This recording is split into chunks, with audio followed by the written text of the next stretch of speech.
Hello friends, welcome to my channel. स्वागत है आप लोगों का मेरे चैनल में। सो गाइस देखिए, पैनी शेयर पे आज की वीडियो जैसे कि आप स्क्रीन पे देख ही रहे हैं। मैं आपको बता दूं कि पैनी शेयर वो स्टॉक्स होते हैं जो लो प्राइस पर ट्रेड होते हैं, यूजुअली अंडर ₹10 and 20। मतलब इनका मार्केट कैपिटलाइजेशन भी स्मॉल होता है। ये शेयर स्मॉल कैप और माइक्रो कैप कंपनीज के होते हैं और इनमें लिक्विडिटी काफ़ी कम होती है। गाइज, अगर मैं इसके बारे में बताऊँ ना, इसके जो करेक्टरिस्टिक्स के बारे में अगर मैं आप लोगों को डिफाइन करूँ, तो लो प्राइस में क्या होता है, जनरली लो प्राइस पर ट्रेड मेकिंग दैम अफोर्डेबल और स्मॉल इन्वेस्टर्स के लिए होता है। एंड हाई वोलेटिलिटी की बात की जाए तो प्राइस में हाई फ्लक्चुएशन देखने को मिलते हैं, and which means high risk and high potential return आप ये कह सकते हो। लो लिक्विडिटी की वजह से मार्केट में ट्रेडिंग वॉल्यूम लो होता है एंड इसलिए शेयर्स बाय और सेल करना मुश्किल हो सकता है guys, without affecting the price significantly. Okay, low liquidity में ये चीज़ें हमें फेस करने को मिलती है। स्मॉल मार्केट कैप की वजह से आप ये कह सकते हो कि इनका जो मार्केट कैपिटलाइजेशन है तो लो होता है, meaning them company is relatively small in size, अपनी साइज में बहुत छोटी होती है। गाइज, पैनी शेयर्स अब देखिए हमें लेने चाहिए या नहीं, मेन मुद्दा है, सब यही सोचते हैं। तो आपको बता दूं कि पैनी शेयर्स लेने का डिसीजन आपके रिस्क और टॉलरेशन, इन्वेस्टमेंट गोल्स और मार्केट अंडरस्टैंडिंग पर डिपेंड करता है। मतलब आप ये सब चीज़ें अगर रिस्क है तो उसमें हो गई, अगर लॉस हो रहे तो क्या आप उसको इतना टॉलरेट कर सकते हो? आपका इन्वेस्टमेंट का गोल कितना है? आपको ज़्यादा कैपिटल नहीं लगाना है इसके अंदर, आपको कम कैपिटल लगाना है और इतने में आपको बाहर निकल जाना है, आपको स्टॉप लॉस और टारगेट अपना डिसाइड करके चलना है, तो आप ये कह सकते हो हाँ इसको कंसिडर कर सकते हो। कैसे कि प्रोज ऑफ इन्वेस्टिंग इन पैनी शेयर इज, जैसे इसमें हाई रिटर्न पोटेंशियल होता है। पैनी शेयर्स ना सिग्निफिकेंट प्राइस अप्रिशिएशन दे सकते हैं if the company grows rapidly. अगर कंपनी काफ़ी अच्छी तरीके से रैपिडली ग्रो कर रही है तो वो प्राइस का एक अच्छा सिग्निफिकेंट दे सकते हैं। अब लो इन्वेस्टमेंट की बात की जाए तो स्मॉल कैपिटल से आप significant number of shares buy कर सकते हैं। मतलब छोटा पैसा लगाइए, पैनी स्टॉक में आप छोटे पैसे लगाइए। स्मॉल इन्वेस्टमेंट से आप पोर्टफोलियो डाइवर्सिफाई कर सकते हैं। एक ये चीज़ खड़ी हो जाती है, मुद्दा खड़ा हो जाता है। इस कॉन ऑफ इन्वेस्टिंग की बात करूँ ना मैं, अगर हर एक चीज़ में प्रोज और कॉन्स होते हैं, profit and loss, plus and minus. अगर नेगेटिव पॉइंट की बात की जाए, कॉन्स की बात की जाए, तो हाई रिस्क। पैनी शेयर्स हाई आप ये कह लीजिए हाईली स्पेकुलेटिव और वॉलेटिलिटी होते हैं एंड वॉलेटाइल बहुत ज़्यादा होते हैं एंड प्राइस में लार्ज स्विंग्स आ सकते हैं, लीडिंग टू पोटेंशियल लॉस की वजह से शेयर्स बाय एंड सेल करना मुश्किल हो सकता है due to low trading volume की वजह से। स्मॉल कंपनीज के बारे में लिमिटेड इंफॉर्मेशन अवेलेबल होती है, making it difficult to perform through research. Guys, वहीं पैनी स्टॉक्स मार्केट मैनिपुलेशन के प्रोन होते हैं ड्यू टू लो लिक्विडिटी की वजह से। इन्वेस्टमेंट कंसिडरेशंस के बारे में अगर मैं बात करूं तो रिसर्च थ्रोली देखा गया है कि पैनी स्टॉक्स में इन्वेस्ट करने से पहले कंपनी का डिटेल रिसर्च करें, इंक्लूडिंग गाइस देखिए मैं आपको बता दूं कि आपको ना कभी भी पैनी स्टॉक्स में अगर इन्वेस्ट करना है तो उससे पहले आपको उसका डिटेल रिसर्च करनी चाहिए, फाइनेंशियल उसकी हेल्थ देखनी चाहिए, ग्रोथ पोटेंशियल देखना चाहिए, मार्केट में क्या पोजीशन है उसकी ये देखनी चाहिए, एंड टोटल पोर्टफोलियो का स्मॉल परसेंटेज है पैनी स्टॉक्स में ये देखना चाहिए इन्वेस्ट करते वक्त। ठीक है, एंड ठीक है, आपको क्या करना है, आपको जो रिस्क है उसको टॉलरेट करना है और काफ़ी जो हाई वॉलेटिलिटी है ना उसका भी पोटेंशियल लॉसेस जो हो रहे हैं उसको बेयर करने के लिए प्रिपेयर रहना है। गाइस, वहीं ओनली पैनी स्टॉक्स पर पोर्टफोलियो अक्रॉस नहीं करना है, डिपेंड नहीं रहना है, आपको अपना पोर्टफोलियो डाइवर्सिफाई करना है एसेट्स क्लासेस एंड सेक्टर्स के अकॉर्डिंगली। गाइस, मुद्दा मेन यही निकल कर आता है कि पैनी स्टॉक्स जो होते हैं हाई रिस्क और हाई रिवॉर्ड वाले होते हैं। इन्वेस्टमेंट ऑप्शन देखा जाए तो अगर आप रिस्क टॉलरेट कर सकते हैं और थोरोली आप रिसर्च करें कि रिसर्च करने के लिए प्रिपेयर्ड हैं, जो स्मॉल पोर्शन ऑफ इन्वेस्टमेंट के तौर पे देखा जाता है, पोर्टफोलियो के तौर पे देखा जाता है, इन्वेस्ट कर सकते हैं, तो आप crucially remain cautious, informed and avoid over exposure to these stocks. मतलब मैं आपको ये बता दूं कि अगर आपको लगता है इनमें इन्वेस्ट करके आपको रिस्क है तो आपको करना क्या है, आपको मेन इसमें क्या करना है, अपना मतलब informed and avoid over exposures नहीं रख रहे हैं, ठीक है, इन दीज स्टॉक्स में। गाइस वहीं अगर बात करें कौन कौन सी ऐसी कंपनीज हैं जिसमें आप इन्वेस्टमेंट का सोच के चल सकते हो, वैसे तो पेनी स्टॉक्स बहुत सारे, ऐसा नहीं है कि पेनी स्टॉक्स नहीं है, भरमार है पेनी स्टॉक्स की। अब डिपेंड ही करता है कि कौन सी कंपनीज में आप जाओ, कौन सी कंपनीज में आप नहीं जाओ। तो गाइस सबसे पहले जो कंपनी निकल कर आते हैं, मे भी आप लोगों को पेनी स्टॉक समझ में आ जाएगा, जो बिगनर है तो उनको तो काफ़ी अच्छी तरीके से समझ में आ गया होगा पेनी स्टॉक्स क्या होता है। पेनी स्टॉक्स में गाइस हाई रिस्क और हाई रिवॉर्ड होता है, बस मेन ये समझिए, ठीक है, क्योंकि रिस्क और रिवॉर्ड के रिस्पॉन्सिबल आप खुद होती हो। अब अगर मैं सबसे पहले स्टॉक बताऊँ तो साउथ इंडियन बैंक निकल कर आता है पेनी स्टॉक्स। इसमें आप मैक्सिमम देखोगे तो इसने 2100% तक का रिटर्न दिया, 2100% तक का रिटर्न दिया है। मार्केट कैप 6000 करोड़ का देखने को मिलता है। 5 साल में अगर बात की जाए तो इसने 128% तक का रिटर्न दिया, क्योंकि इस बीच इधर से लेकर यहाँ तक इसमें कोई मूवमेंट ही नहीं थी। 2019 से लेकर 2022 तक कोई मूवमेंट ही नहीं थी।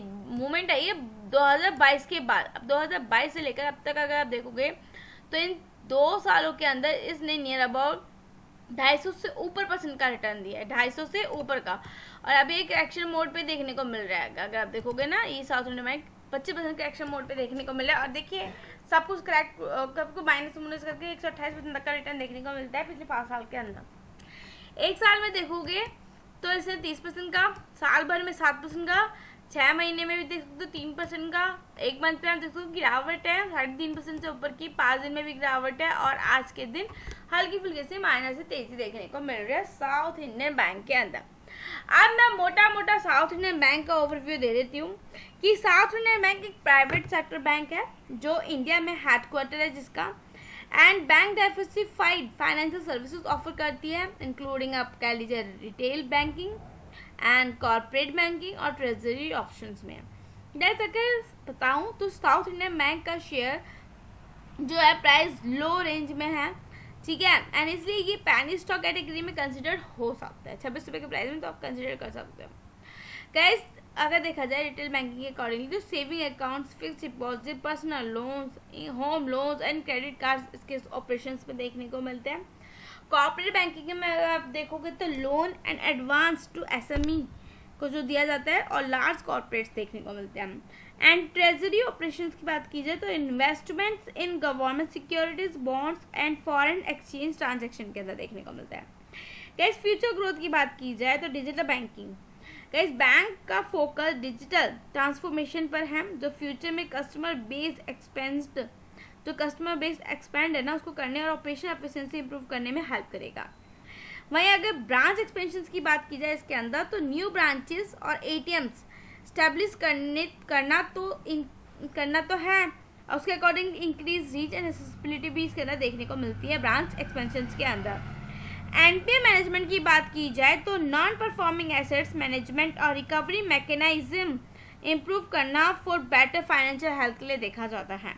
गाइस अगर मैं इन्वेस्टमेंट कंसिडरेशन की बात करूं तो देखिए हाई एनपीए लेवल और रेगुलेटरी चेंज चैलेंजेस है इसके अंदर, एंड डिजिटल बैंकिंग इनिशिएटिव्स और ब्रांच कंपेंशन से ग्रोथ पोटेंशियल देखने को मिलती है। तो आप कह सकते हो थोड़ा बहुत आप इसको अपने मतलब आप ये कह लीजिए थोड़ा सा आप इसको कंसिडर करके चल सकते हैं। नेक्स्ट इस कंपनी हमारी कोठारी शुगर केमिकल्स निकल कर आती है। आज के दिन कोठारी शुगर केमिकल की बात करूँ तो इसमें 1.30% तक की तेजी देखने को मिली है। पिछले 5 दिन के अंदर अगर आप देखोगे तो इसमें 4.5% तक की तेजी है। एक महीने में आप देख सकते हो 2.5% तक गिरा है, 6 महीने में 8.5% तो ऊपर गया, साल भर में 12% की तेजी, एक साल में 36% की, 5 साल में आप देखो 514% की, और मैक्सिमम देखा जाए तो 13% तक की गिरा हुआ स्टॉक है। 2004 में आया था 69 रुपीज़ के प्राइस पे, और अभी धीरे धीरे अपने ऑल टाइम हाई पे ही जा रहा है। जैसे इसको ब्रेक कर देगा गाइस तो एक नया हाई क्रिएट कर देगा। आगे मैं इसके बारे में बताऊं, फिलहाल इसका मार्केट कैप देख सकते हो 499 करोड़ का देखने को मिलता है। इसको कोठारी शुगर एक लीडिंग शुगर मैन्युफैक्चरिंग कंपनी है जो तमिलनाडु इंडिया में बेस्ड है।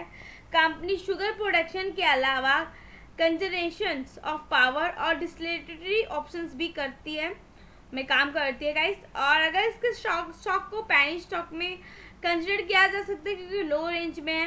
एंड अगर ऑपरेशंस के काम की बात की जाए तो manufacture and sales of white crystal के अंदर इसका सुगर ब्रांड देखने को मिलता है। Power generation using bagasse by product of sugar cane के अंदर देखने को मिलता है। एंड डिस्टिलरी की प्रोडक्ट की बात की जाए तो production of ethanol and other alcohol based products के अंदर देखने को मिलता है इसका काम।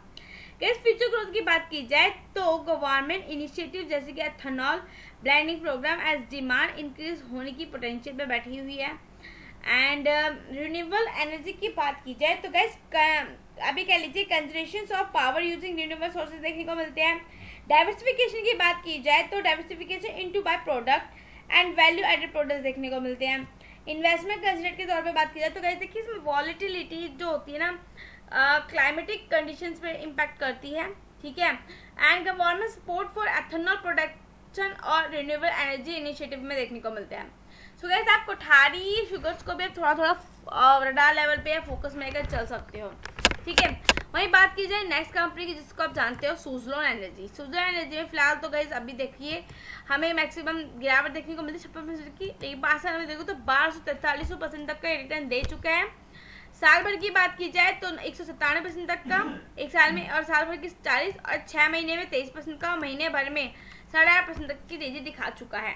सुज़लोन एनर्जी एक leading renewable energy over solutions provider है जो विंड टर्बाइन मैन्युफैक्चर और इंस्टॉल करती है। कंपनी ग्लोबल मार्केट में भी सिग्निफिकेंट प्रेजेंस रखती है।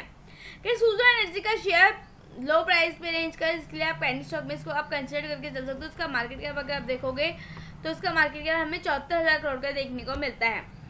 गाइस अगर मैं इसके ऑपरेशंस की बात करूं तो design manufacture and installation of wind turbine में देखने को मिलता है, ठीक है। वहीं comprehensive O&M services for wind frame देखने को विंड फार्म्स देखने को मिलता है। And development of wind and solar energy projects देखने को मिलते हैं रिन्यूएबल एनर्जी के अंदर। गाइस फ्यूचर ग्रोथ की बात की जाए तो global shift towards renewable energy sources से विंड एनर्जी प्रोजेक्ट्स की डिमांड बढ़ रही है। सपोर्टिव गवर्नमेंट पॉलिसीज और इंसेंटिव्स फॉर रिन्यूएबल एनर्जी देखने को मिलती है। Innovation in wind turbine technology और एफिशिएंसी इंप्रूवमेंट देखने को मिलती है। गाइस वही सेम है कि इसके जो इन्वेस्टमेंट है कि रिस्क और रिवॉर्ड की रिस्पॉन्सिबल आप खुद होते हो, तो high depth level of financial restructuring challenges हैं and increasing demand for renewable energy और सपोर्टिव पॉलिसीज देखने को मिलती है। कंक्लूजन गाइस क्या निकल के आता है, देखिए हर एक चीज़ का अलग अलग कंक्लूजन निकलता है। देखिए साउथ इंडियन बैंक का अगर कंक्लूजन की बात की जाए तो डिजिटल बैंकिंग इनिशिएटिव्स और ब्रांच एक्सपेंशन है, ठीक है, ये पॉजिटिव में देख रहे हो। नेगेटिव में गाइस हाई एनपीए लेवल और रेगुलेटरी चैलेंजेस देखने को मिलते हैं। एंड इन्वेस्टमेंट पोटेंशियल के तौर पे देखा जाए तो moderate subject to improvement in financial health ये देखने को मिल रही है। नेक्स्ट गाइस वही कोठारी निकल कर आती है। कोठारी में अगर प्रोज एंड कॉन्स देखें तो प्रोज इसमें एथेनॉल ब्लेंडिंग प्रोग्राम और रिन्यूएबल एनर्जी इनिशिएटिव देखने को मिलते हैं। कॉन्स की बात की जाए तो वोलेटिलिटी इन शुगर प्राइसेस और क्लाइमेटिक कंडीशंस देखने को मिलती है। अगर इन्वेस्टमेंट पोर्टफोलियो के तौर पे देखोगे तो high with government support for ethanol and renewable energy देखने को मिलती है। वही बात करें नेक्स्ट कंपनी जो सोलर निकल कर आती है। प्रोज में कहते हैं कि growing demand for renewable energy और सपोर्टिव पॉलिसीज देखने को मिलती है। और कौन सी इसकी हाई डेप्थ लेवल और फाइनेंशियल चैलेंजेस देखने को मिलते हैं। इन्वेस्टमेंट एंड पोटेंशियल की बात की जाए तो हाई गिवन अभी कह लीजिए global shift towards renewable energy देखने को मिलती है। जैसे तीनों ही कंपनीज अपने रिस्पेक्टिव एरियाज में आप ये कह लीजिए रिस्पेक्टिव इंडस्ट्री में सिग्निफिकेंट रोल्स प्ले कर रही हैं और फ्यूचर ग्रोथ पोटेंशियल शो करती है। पैनी स्टॉक्स होने के कारण इन्वेस्टमेंट हाई रिस्क और रिवॉर्ड सिनेरियो हो सकता है एंड प्रॉपर रिसर्च और मार्केट ट्रेंड्स को कंसिडर करना जरूरी है before making any investment and decision. So guys I hope आपको समझ में आ गया होगा कि पैनी स्टॉक में कैसे इन्वेस्टमेंट करनी चाहिए और मैंने आपको बता दी क्या क्या ग्रोथ देखनी चाहिए, तो सब मैंने आपको बताया। अगर कुछ भी डाउट हो तो कमेंट करके पूछ सकते हैं। बाकी यार खुद से स्टडी करो, चेक करो, इन्वेस्ट करो, चाहे पढ़ना हो तो लाइक इस पर नाम मत। थैंक यू, मिलेंगे नेक्स्ट वीडियो में।